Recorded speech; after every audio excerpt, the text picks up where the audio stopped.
crew. Got a recap on the job at the University of Fullerton. Let's get to it. Howdy crew, I'm William Morris, President and CEO of the Welding Cowboy Corporation, certified licensed welder and owner-operator of a welding rig based out of Los Angeles, California. On here I'll be going over welding knowledge, what it's like to own and operate a welding rig, welding blueprints, welding math, welding equipment, and so much more. Welcome to the channel. I'm William Morris, the Welding Cowboy. So, it turns out I didn't need to weld a darn thing, which, still fine by me, still got paid. And it was great. Another job on the resume for the company, for the welding rig. I'm very happy about that. The fabrication shop, guy that I've known for a little while now, and been planning several jobs with them, and got several more planned, talking about different things in the duration of this job. It was a great job. I really didn't have to do anything, but I say that, but if you want to look at it in the perspective of someone that doesn't weld, it's more than just standing there. So I'm going to go into detail about this. I had to go through all the hot work permits. I had to sign all the forms saying that I would be the one going over all the stuff, making sure everything's followed, safety rules, because I was a certified and licensed welder watching over the guys. Now for me, watching over guys, I've done this for so long, watching punks, apprentices, welding students. I can tell when things are going well and when they're not going well. Most of it went really well, where I didn't really have to do any sort of telling the guys what to do or correcting or anything like that. So it went really smoothly. There were a few things I had to stop the guys and say, like, hey, either grind this down and redo that, just little things like that. So there's either one thing or another, and it wasn't anything really big, so I was happy with it. And I was mostly standing there, and it pissed some people off pretty bad apparently, but I'll go into that in just a minute. First things first, I was supposed to be there at 10 a.m., 1000 hours. I got there at 9:30. I'm always early. Every single job I've ever been on, even when I was in the Ironworkers Union and going to the same job site every single day, 7 days a week, I was always there early. You never know what can happen. You blow a tire, something happens, your vehicle won't start, accident on the road, always extra time. So I was there at 9:30, and I had already hit traffic from downtown LA to the University of Fullerton. So, someone else had a good lawsuit there. Anyways, I'm there early. I'm in a red zone with my lights on, and I'm calling the fabrication shop owner saying, all right, I'm at the address you wanted me at. And there's nowhere to really go into. Where would you like me? So I'll find you.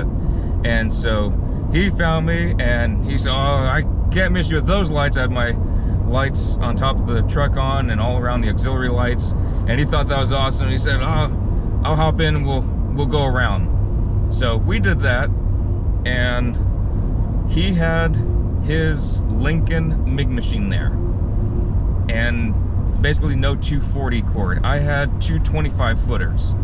We needed another 300 feet of 240 cord.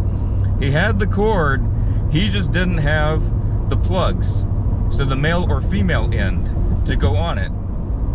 So I thought that was kind of funny, but he said, that's all right, I'll just go to Home Depot, but we need to get all the forms figured out and make sure layout's good, and I need you to just watch over the guys just to make sure everything's good there and see that things are laid out. We get the forms filled out, hot works, the inspector's coming. We need all this done first before we can do anything, which is pretty basic for any welders out there that have welded out in the field and deal with that. It's really basic stuff.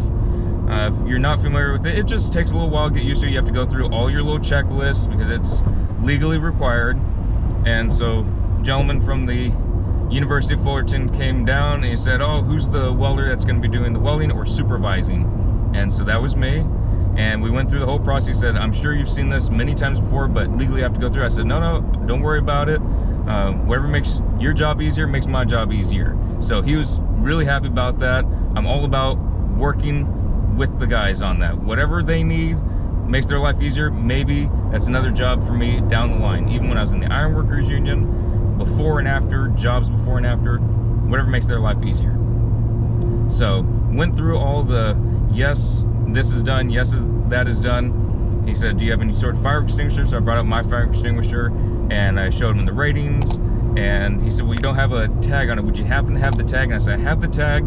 I just don't have it on the fire extinguisher because the fire extinguisher has to be in the back of the rig because I'm getting the DOT number, and DOT regulations require that the fire extinguisher has to be accessible to anyone, not locked up. So it's outside in the elements. He said, oh no, I completely understand. As long as you got the tag, we're good. He signed that. And we just went down the checklist, and I said, okay, there's this hazard over here, there's that hazard over there. We took the risk out by doing this. There's this over here, and there's gonna be welding blankets, so we're covered there. He said, okay, perfect, check mark, check mark. He was ecstatic, very happy about it. So got all that done, and went through the different things all the way down checklist. He was done talking to the contractor. He wanted to talk to me, double check things. That was great. For inspector, had to have the welding license number, all that stuff. So that was good. And then the welding part didn't start for several hours because we needed the cord. So the fabrication shop owner said, hey, how would you like to go Home Depot with me? It's like, sure, I can't do anything here. Why not? We talk about jobs, you know, networking, keep it going. So I did that and went to Home Depot with him. Then he treated me to lunch, which was very generous of him. I told him I can pay. He said, if you don't want a big argument, you're gonna let me pay. So went to Subway, got a foot long. It's full of all kinds of protein, all kinds of great stuff. It was very tasty. Very happy about that. And then going to the job site again, still very warm. All the guys were coming off their lunch breaks, and plugged in 240. And he said, well, have my guy do it. You can stand in the shade if you want. So it's like, okay, I mean, I'm here to weld. That's what you pay me for. I said, no, I just need your rig here. You're gonna get paid regardless. I'm paying this guy to be the welder. You can just stand there if you want. Just supervise them. You're certified, so you can be over them. You can just supervise all the work. So it's like, okay, you know, I can do that. I'm not trying to be one of those pricks like, I'm not gonna weld, you have a welder. No, I was more than willing to do it. That's what I'm here for. But he already had a guy, so okay, so I'll do that. And anything that needed to be gone over, I'd go over it with them. And okay, maybe do this a little bit more, it covers it better. Nice smooth weld, because they wanted everything ground down flush. Tiles were going on top. It was gonna be a planter. We didn't want any rough edges. So I was going over that. Things took longer because some of the new guys at the fabrication shop cut some pieces of metal way too short and some pieces way too long. And then when they cut down the pieces that were way too long, they cut them too short. So it was a lot of splicing stuff, which was completely fine. It was all legal beagle. And so everything was fine there. But it just took really long. Instead of a 1 hour job, actual time on site was about 5 hours. And one of the guys that was hired by the contractor, I think he was from Local 36 because he had Local 36 on his sleeve. I don't even know what Local 36 is. I'm gonna look that up. But if I ever knew, I forgot. But I could tell the guy was not happy with me, just the way he was looking at me, and whatever. I was one of the few guys that only spoke English. Actually, I was the only person that only spoke English. Everyone else either spoke Spanish or a little bit of English and Spanish. So I asked the welder when he was talking with the guy from Local 36, or had the Local 36 on his sleeve, and I knew he was talking about me. My Spanish classes from high school and college days are well behind me, so I really don't know much about it, but I could see his eye contact with me, and I could tell he was talking about me. And I said, what's he saying? And the welder was kind of nervous. He said, oh, he's saying, oh, you don't sweat? And okay, yeah, I was sweating. It was apparent I was sweating. It's 95 degrees in the shade. We're on a roof with black tiles and white surrounding tarps and stucco to reflect the heat. So I'm sweating. Everyone's sweating up there. Even in the shade, it's hot. And I wasn't in the shade the entire time. I was out in the sun quite a bit.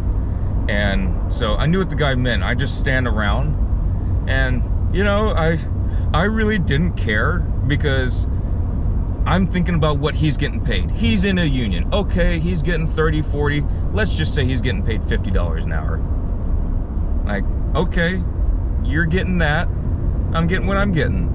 I have my own business. You're stuck in a union. And you might not ever be able to get out because you have your 401k benefits. And if the union doesn't have jobs, you can't go anywhere else. I can go wherever I want. So I'm just going through all this in my mind. It's making me happier and happier every second. And I'm not trying to be cruel or anything, but if someone's gonna come back with a remark such as that, it's like, okay, well, let's look at your situation, let's look at mine. I'm not trying to sound uppity, not trying to be anything like that. I just found it funny more than anything else. Like, oh, you don't sweat? It's like, I work this hard to sweat less or to sweat just as much and get paid more than you. That's what all this was for. That's what all this hard work was for. All the extra learning, going to welding school, everything. So all in all, job was great. The guy was very happy with how I supervised his guys, because I'm certified and licensed. And I did take some off the rate because I didn't do any welding. It just wouldn't have been fair. So anywho's, that was that. I was very happy with it. There'll be more about this later. See y'all in the next vlog.